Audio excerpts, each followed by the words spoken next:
The most dangerous words a father can ever say are, "I'm too busy." This one is for the dads. I'm being stereotypical because it applies to many moms too. However, in general, it's typically men that find it easier to put other things before their own children without even realizing it. Not necessarily on purpose, but sometimes out of necessity, or at least that's what us men tell ourselves in order to negate the feelings of guilt, where we'd rather spend time on the golf course or even in some cases at work than with our own family. I'm such a man. I find things to do because doing things makes me feel productive and needed, whether it's a car that needs to be washed, or a garden that needs pruning for the spring, or a remote battery that needs replacing, or the tires that need rotating, or calendars that need planning, or an important work project that desperately needs my input, or a gift that needs buying, or even a book that needs to be read. Everything, and I mean everything, distracts me. Philosophically speaking, from my own Christian perspective, I believe this world is set up to distract us at any cost from focusing on the things we should actually be focused on. The world has become so good at distracting us that so many distractions don't seem like distractions at all. They seem like good and necessary parts of life that need our time and attention. What wife would complain that her husband is actually mowing the lawn or replacing those old batteries or that light bulb that's been out for the last 7 months? I know many fathers who are great men and who are admired and respected. Fathers who have a day job that puts bread on the table, and on top of that, find the time to serve in other areas. Some of them serve on committees of sports clubs. Some of them sacrifice their time as volunteer firefighters and paramedics. Some of them serve as church elders or as social or environmental-based community volunteers, getting involved in uplifting and good projects that improve the lives of others and the world around them. I know other fathers who are still great men, but more straightforward. They may not have commitments outside their job and family, but still, they keep themselves busy, always productive, rarely present.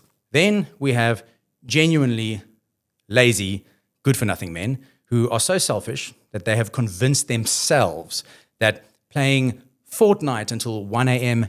every night is necessary for their downtime and relaxation because I've worked so hard today. At one point or another in my life, I myself have been all three types of men I've just described. The selfless volunteer saving lives but absent at home. The busy worker, always productive but rarely present with my family. And the escapist hiding behind games, hobbies, and excuses. The one thing that all of these men have in common, myself included, is that we all only have 24 hours available to us each day, no matter how rich or poor, no matter how hardworking or incompetent. And this brings me to my point. There is a critically important part of fatherhood that every man needs to face up to. Listen very carefully. You only have a few short years to know your child as a child, because once they become an adult, you'll know them for the rest of their lives as an adult. You will never again have your child reach for your hand. You will never again have them climb into bed for a snuggle. You will never again have them run to you in tears after they've fallen off their bicycle. You will never again see their face light up just because you've walked through the door. And very likely, you will never again have your child admire you in the same way as they did in their preteen years, through those innocent eyes, seeing you as their hero and protector instead of the fallen, imperfect man that you actually are. Just this morning, I reached over to hold my 5-year-old's hand in the car on the drive to school, something we have done since day one when he was a baby. After about 1 minute, I felt his hand move away from mine. I looked back and sort of jokingly said, "Oh, you don't like holding my hand anymore?" To which he replied, "Only a little bit," meaning, "I only like holding your hand a little bit now." Of course, I wanted to quip back, "Oh, okay, I'll remember that tonight when you're afraid of the dark and want to climb into bed with me." But I didn't say that. Instead, I simply sat there with a smile on my face, reminding myself that he still needs me today, at least. But one day, without warning, he won't. One day, he won't want to hold my hand ever again.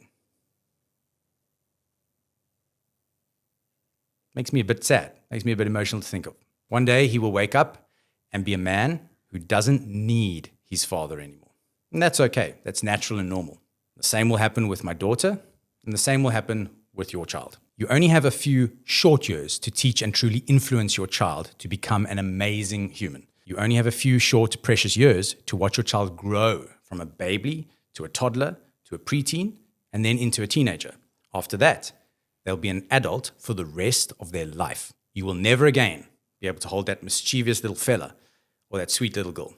And the earlier you face this reality, the more time you will have as a father to give your children an amazing childhood filled with memories of how their father put them first before all else.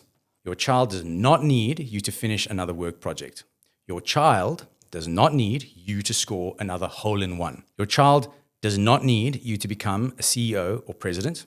Your child does not need a quad bike, an Xbox, or expensive jewelry. Your child just needs you. Do you want your child to remember you as a very busy, absent father who was always out helping other people instead of his own family, or always seeking glory on the sports field, or always making excuses as to why relaxing with another video game was more important than reading a book to his children? Your children will hardly remember the expensive things you gave them or the accolades and awards you achieved for yourself. Instead, they'll remember how you made them feel by either being a present dad or an absent dad. So the next time you're aimlessly scrolling through your phone, wasting time, or you're working late again, or you're just tired at the moment because I've had a long day, I'd like you to remember this. Your children are begging for your attention now.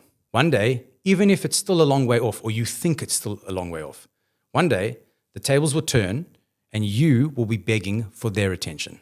And they're either going to say, "Sorry, I'm busy," or they're going to give you all the respect and attention you crave in your old golden years. Those years will come, mark my words.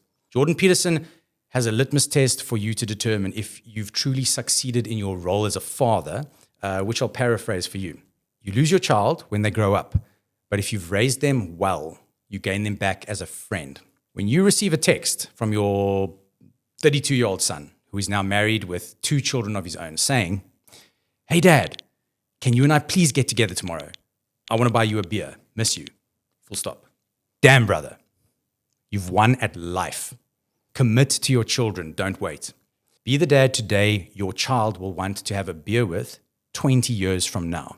If you are someone who needed to hear this today, like I've needed to hear it, then the outcome is in your hands. Start small, but start today. Put a genuine, warm smile on your face when you walk through the door at home today and you see your wife and children. It could change everything. My name is Adrian Marnewick, and this video is brought to you by WorksheetCloud.com, the easiest way to study for your school exams. Peace out, dads. Be real, be genuine. #authentic.